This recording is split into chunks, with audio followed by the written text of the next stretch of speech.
최근 생활 여건의 향상 및 소비자들의 안전 농산물에 대한 관심과 요구에 충족하기 위해 전 세계적으로 유기농업이 증가하고 있다. 우리 농업의 최종 목표이자 도달해야 할 결론은 바로 지속 가능한 농업이다. 이를 실천해줄 가장 큰 힘이자 우리 농업의 신경쟁력, 바로 유기농업이다.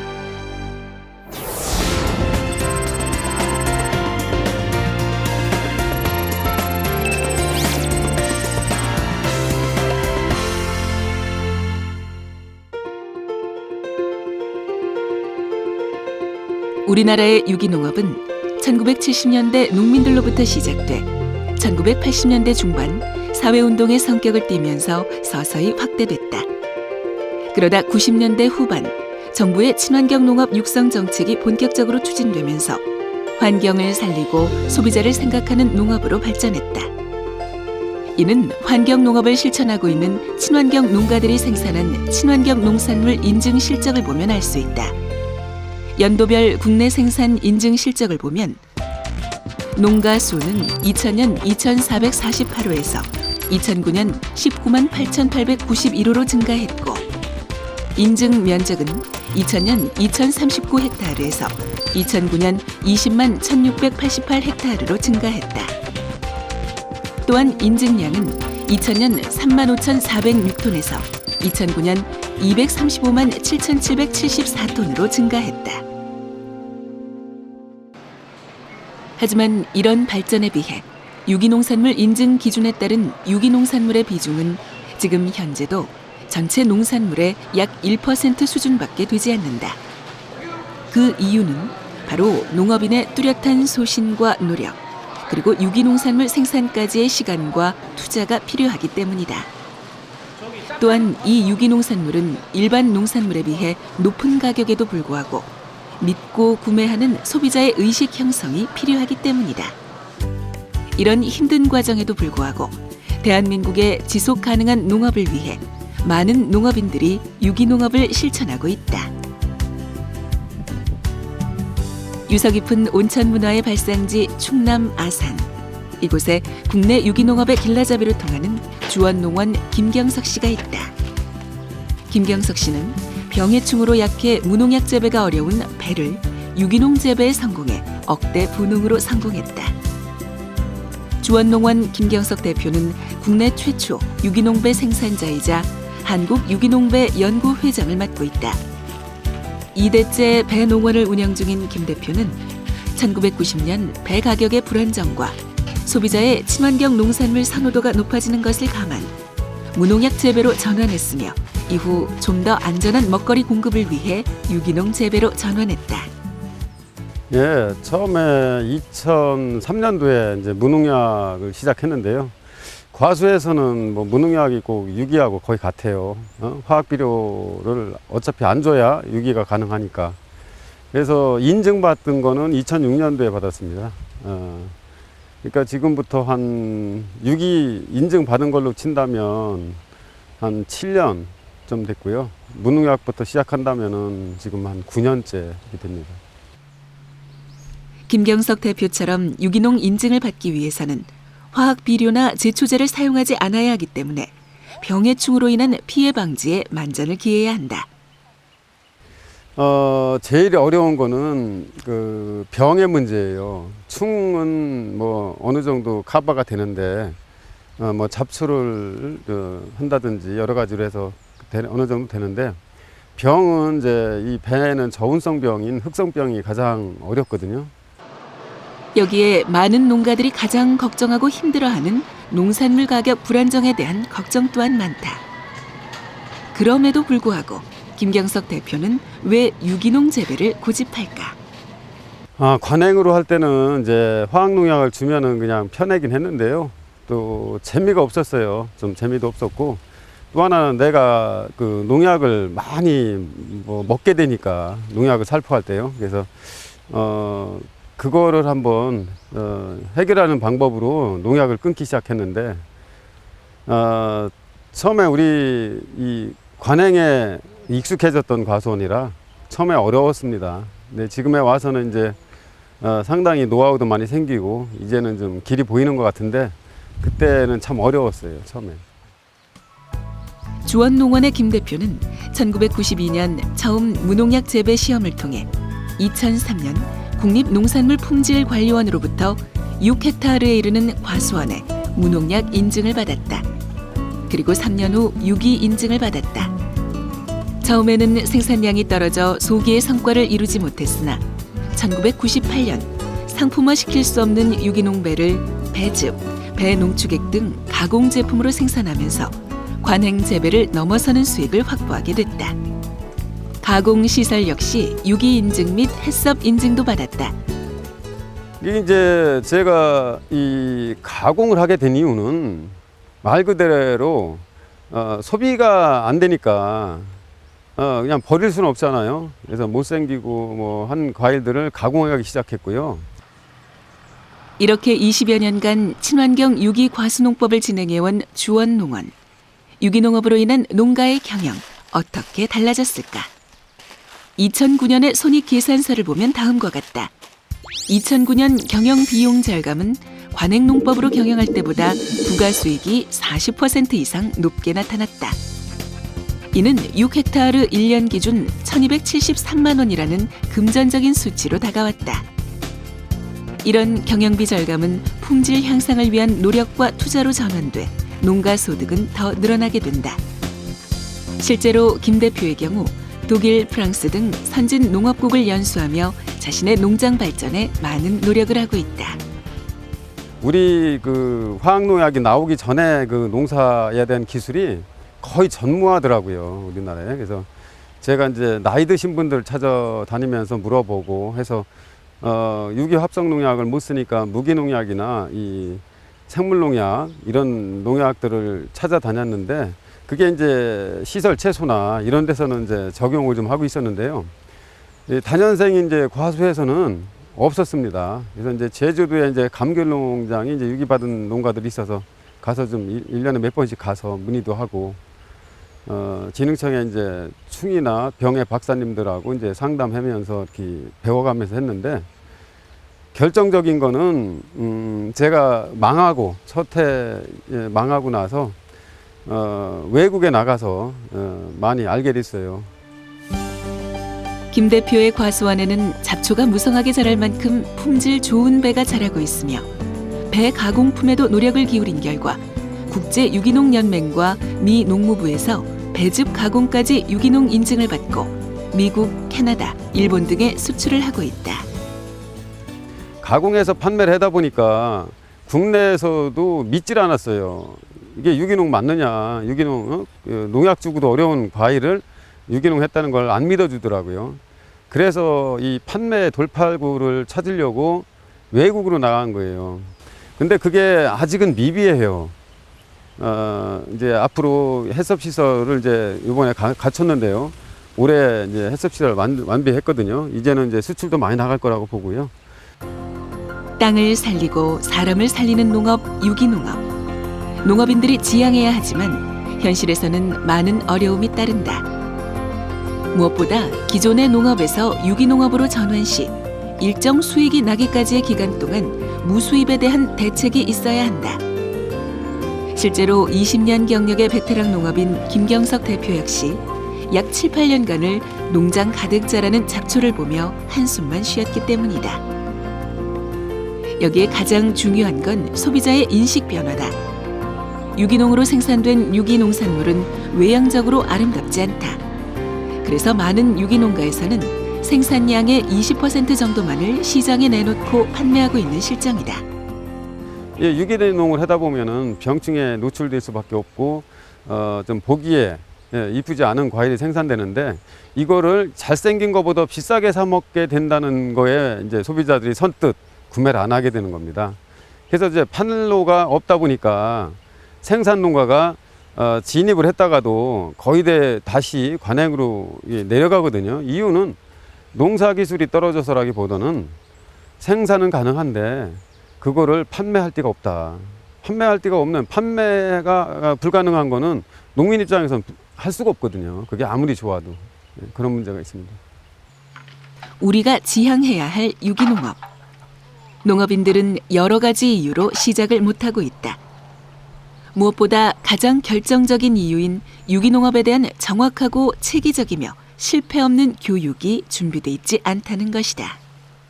후발 주자들이 배우거나 사례를 찾기가 어려워요. 그래서 저희가 한국 유기농 배 연구회라는 이제 우리가 기술도 공유하고 판매도 좀 쉽게 하기 위해서 연구회를 구성을 했는데, 우리들한테 교육해 줄 만한 사람이 없습니다. 국내에는 유기농에 대한 어떤 근본적인 어떤 학자들이 없고요. 우선 농대가 거의 50개 되는 농대 유기농과 자체가 없어요, 우리나라에. 김경석 대표처럼 소신을 가지고 유기농업으로 배를 농사짓는 농가는 우리나라 배 농가 중 30여 곳. 그들이 생산해내는 배의 양은 전체 배 생산량의 1%에 해당한다. 개인이 어렵다면 장목반이나 조합의 상황은 좀 다르지 않을까. 2010년과 2011년 2년 연속 농촌진흥청의 핵심 프로젝트 사업인 탑플루트 배 전국 품평회에서 우수상을 수상하며 명실공히 최고 품질의 배를 생산하고 있는 전남 보성. 그중에서도 지난 2007년부터 유기농 재배를 실천해 4.1헥타르 면적에 대해 유기농 인증을 획득한 보성 배 유기농업 법인을 찾았다. 보성 배 영농조합 법인은 재배 토양에 화학비료 등은 전혀 사용하지 않고 토양에서 자생하는 풀은 제초 작업을 통해 토양에 다시 환원해주고, 생산된 배 가운데 상품성이 떨어지는 것이나 낙과 등은 따로 모아 배 식초를 만들어 토양에 뿌려주는 방법으로 유기농을 실천하고 있다. 조합에서 만드는 배 식초는 토양의 지력과 배의 당도를 향상시키는 천연자재 역할을 톡톡히 해줘 자원 순환 농업도 가능케 하고 있다. 또한 병해충 방지를 위해서도 친환경적인 방법을 사용하고 있다. 저희 회원수는 총 167명이고요. 이 중에 이제 친환경 인증, 지금 전농약 인증 받은 회원이 한 80여 분, 그다음에 유기 인증 받으신 분이 지금 4분이 있습니다. 저희 법인은 1997년도에 설립이 됐고요. 보성군의 유일한 단일 법인입니다. 배로서는. 특히 보성배 영농조합에서는 다른 지역에서 생산되는 배와 차별화하기 위해 유기농업 재배와 함께 노화 방지에 탁월하다는 폴리페놀 배를 생산하고 있다. 다른 곳에서 생산되는 배와 차별화돼 생산 초기부터 소비자들에게 큰 호응을 받고 있는 폴리페놀 배는 경북대학교 산학연구소와 함께 보성배 영농조합이 만들어낸 우수한 품질의 기능성 배다. 황산화 기능성 물질이거든요. 폴리페놀이라는 게. 근데 이제 그 배를 왜 했냐면요. 저희가 이제 시장 개척을 하다 보니까 이제 앞으로 갈수록 어떤 스토리 마케팅이나 어떤 기능성이 첨가가 돼야 되겠더라고요. 그래서 그 폴리페놀 성분이 원래 배가 다 들어있어요. 근데 그 성분을 더 높이는 거죠. 특히 올해는 추석이 평년에 비해 빠르고 이른 봄 저온과 여름철 잦은 강우로 인하여 과수원 관리에 어려움이 많았다. 하지만 농촌진흥청 배시험장과 농업기술센터, 조합원들이 한마음으로 힘을 합쳐 과실 조기 수확 및 품질 향상을 위해 노력한 결과 당도가 높고 맛이 좋은 고품질의 배를 수확하여 높은 가격에 출하하고 있다. 저희가 지금 기본적으로 수확량을 봤을 때 1헥타에 보통 25톤 정도를 보거든요. 근데 저희가 지금 총해서 163헥타입니다. 그래서 그 헥타당 약 수확량 조수익을 2,500 정도 보고 있습니다. 120개 회원 농가 중 3곳만이 유기농 재배를 하고 있는 보성 배 영농조합. 앞으로 회원들에게 보다 체계적인 교육과 실습 기회를 제공해 유기농 배 재배 농가를 늘릴 계획이다. 저희들 교육은 매월 교육이 있고요. 그다음에 교육 시간은 매월 한 4시간 정도 합니다. 고품질 배를 생산하기 위한 방법, 그리고 또 하나는 이제 분기별로 해서 이제 초에는 약간 그런 식의 교육이고요. 그다음에 하반기 가서는 유통에 관한 교육, 그다음에 브랜드에 대한 교육, 이런 교육을 하고 있습니다. 유기농 배 농가에서 수확한 배는 생협, 한살림, 소비자와 직거래 등을 통해 판매하고 있으며 15kg 기준 판매 가격이 일반 재배보다 약 1.5배 높은 가격에 거래되고 있다. 이로 인해 농가당 2억에서 3억 원의 소득을 올리고 있다. 이렇게 억대 분홍이 되기까지는 많은 노력이 따른다. 지금 현재 그 경쟁력을 갖추기 위해서는 결론적으로 친환경으로 가야 되거든요. 제 역시 유기농을 하고 있지만 지금 품종 자체가 신고에 너무 편중이 돼 있어요. 제가 알기로 만황이라는 품종이 있는데 지금 그게 만들어만 놨지 보급이 안 된 걸로 알고 있어요, 실은. 왜 안 되냐면 이제 생산성에서 떨어지고 다른 건 친환경 하는 것은 참 좋습니다. 근데 수확량이나 이런 걸 봤을 때 비교했을 때 다른 신고 품종에 비해서 아직 따라갈 수가 없다는 얘기죠. 그래서 어떻게 보면 신고와 그 신고의 그 큰 과화, 그 다음에 병충해에 관한 그 추황, 그런 품종이 약간 섞여가지고 수확량도 많이 나면서 병충해 강한 이런 품종을 저 연구해서 만들어야 되지 않을까. 자연 환경을 보전하고 안전식품을 생산한다는 자긍심과 신념을 갖고 유기농배를 생산하는 보성배 영농조합과 주원농원 김경식 대표. 이들의 계획 역시 유기농업의 발전에 있었다. 앞으로 계획은 최대한 빠른 시간 내에 이 병저항성 품종으로 바꿔야 된다. 품종을 아마 앞으로 3년 내지 5년 후에는 유기농이 이렇게 어렵지도 않고 아주 못생기고 이런 배만 나오지를 않는다는 거를 이제 소비자들도 아시게 될 텐데 그때까지는 이 소비자들도 좀 못생기고 했다 하더라도 이렇게 좀 소비를 해주셔야 그런 농가도 같이 살아날 수 있고 그런 기반이 된다고 생각합니다. 신념을 가진 농업인만이 가능한 유기농업. 그 유기농업 실천을 소비자와 함께 나누는 곳도 있다. 강원도 화천 신내리의 토고미 마을. 도농교류의 장으로 많은 도시 소비자들의 발길이 끊이지 않는 이곳의 가장 큰 장점이자 마을의 자랑거리는 바로 유기농업이다.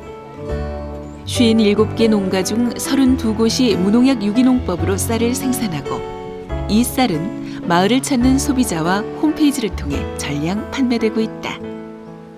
친환경 농업이 쉽지 않고 힘들지만은 도시에 있는 소비자들에게 안전한 먹거리를 생산한다는 그런 자부심으로 일을 하고 있습니다.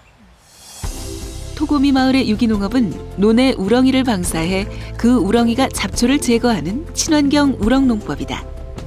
현재 우리나라 유기농 논농사에 대부분 사용되고 있는 농법으로 물속에서만 살아가며 연한 풀을 잘 먹는 우렁이의 특성을 이용해 제초를 실시하는 것이다.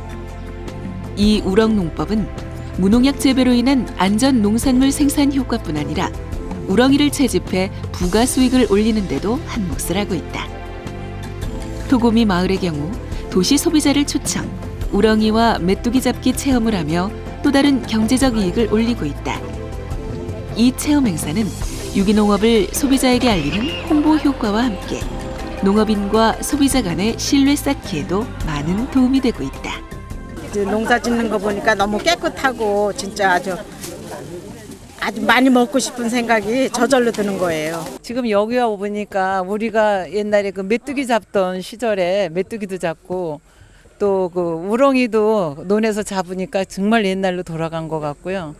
우리가 앞으로도 계속 그 자라나는 그 어린이를 위해서도 그런 농가법이 보급돼서 우리 대한민국 국토가 다 그런 농사를 지었으면 좋겠습니다.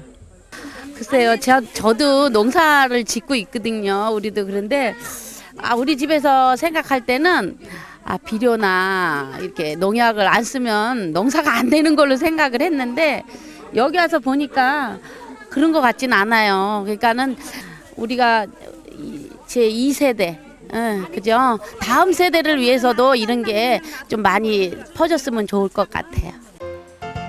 2011년 현재 대한민국의 농업인들이 농업인 혼자 유기농업을 실천하기는 쉽지 않다. 무조건 화학 비료를 쓰지 않으면 되는 것 아니냐는 무지한 논리에 대해 절대 아니다라는 답이 있기 때문이다. 유기농업을 하기 위해서는 유기농업에 대한 제대로 된 공부가 필요하다. 현재 우리나라에서는 농업기술센터나 농업대학밖에 없다.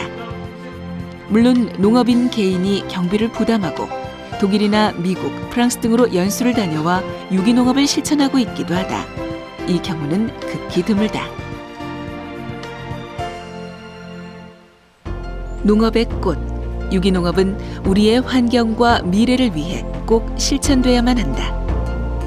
그러기 위해서는 농업인들에 대한 체계적인 교육 프로그램과 교재, 그리고 전문 강사들이 마련돼야 한다. 그 후 정부의 유기농업 정책을 밑받침으로 소비자 신뢰를 확보해 생산자와 소비자가 소통하는 도농교류 소비시장이 마련되어야 한다. 세계적으로 유기농업이 확산되고 있다. 국내에서도 저탄소 녹색 성장 정책 기조에 발맞춰 유기농업에 대한 관심이 고조되고 있다. 미래 학자들은 30년 후 인류를 지탱할 유망 산업으로 유기농업을 지목한다.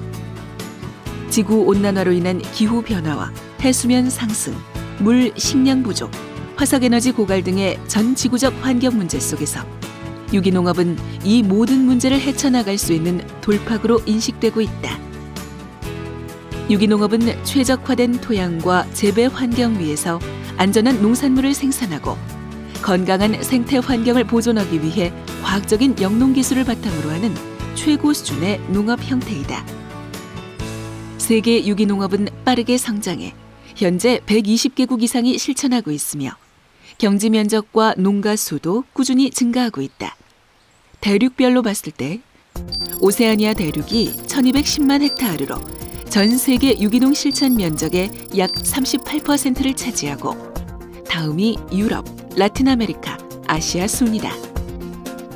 국가별로 봤을 때는 호주가 1202만 헥타르로 가장 넓고 아르헨티나가 278만 헥타르, 브라질이 177만 헥타르, 미국 164만 헥타르, 중국 155만 헥타르 등이다.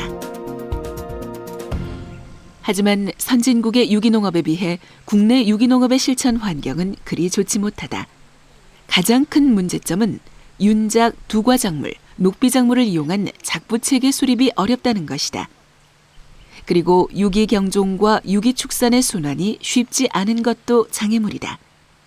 또한 생산자나 소비자 모두 유기농업을 단지 무농약, 무비료 개념의 농산물 생산 기술로 인식하거나 웰빙 식품을 생산해내는 농업이라고만 인식하는 경향도 문제다. 올바른 유기농업을 실천하기 위해서는 먼저 농가가 목표를 명확하게 설정할 필요가 있다. 농업 생태계 내의 생물학적 종 다양성을 증진하고 토양의 생물학적 활성을 높이며 토양 비옥도를 향상시킬 뿐 아니라 토양, 물, 대기의 건강한 사용으로 농업으로 야기되는 모든 형태의 오염을 최소화하겠다는 등의 목표가 바로 그것이다. 이렇게 생산자와 소비자가 유기농업에 대해 제대로 알고 실천하게 된다면 우리의 유기농산물 시장 전망 역시 밝을 것이다. 현재 5천억 원 정도의 유기농산물 시장은 2015년에는 1조 1,134억 원, 그리고 2020년에는 1조 5,989억 원으로 증가할 것이다. 이를 위해서는 농산물의 색, 모양을 보기보다는 농산물 생산 과정의 중요성을 아는 똑똑한 소비자가 많아져야 할 것이다. 생명을 기르는 농업, 생물 다양성을 증진시키는 농업으로서 유기농업은 큰 의미가 있다. 농업인들의 유기농업 실천에 대한 소비자의 신뢰와 함께 환경 정책으로서 유기농업 육성에 대한 국민적인 공감대 형성, 필요성에 대한 인식 제고가 마련된다면 우리 농업의 신경쟁력, 유기농업은 우리 농업을, 우리 미래를 지속 가능하게 할 것이다.